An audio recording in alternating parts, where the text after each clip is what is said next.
So the drug level is something that gets missed when you plan your routine blood. So try to remember the time of that so it can be clubbed with other samples, or rather the other way around, the other samples can be clubbed with the drug level.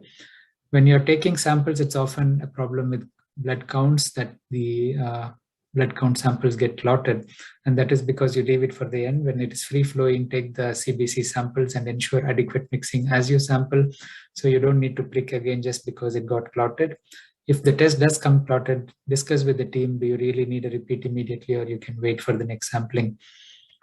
Avoid excess squeezing because it causes more hemolysis.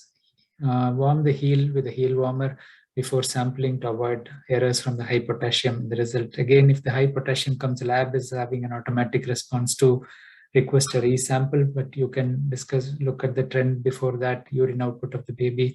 If there is no concern, you can wait, and next time you can be sure that you take a non-squeeze sample.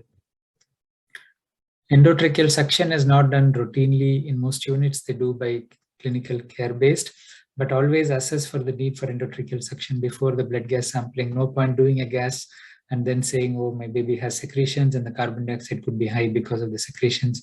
Then you end up repeating it again because you're not sure if it's just the secretions or you're missing anything else.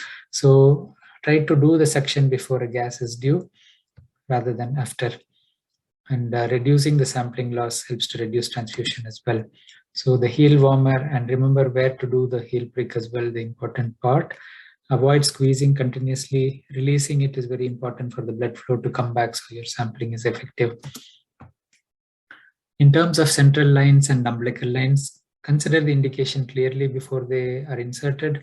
The umbilical arterial catheters are not needed routinely in the relatively stable premature babies over 29 weeks.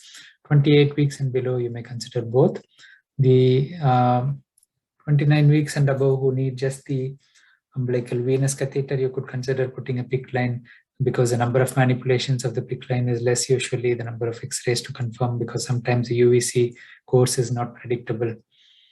And capillary blood gas is adequate in most situations if you don't have the UAC.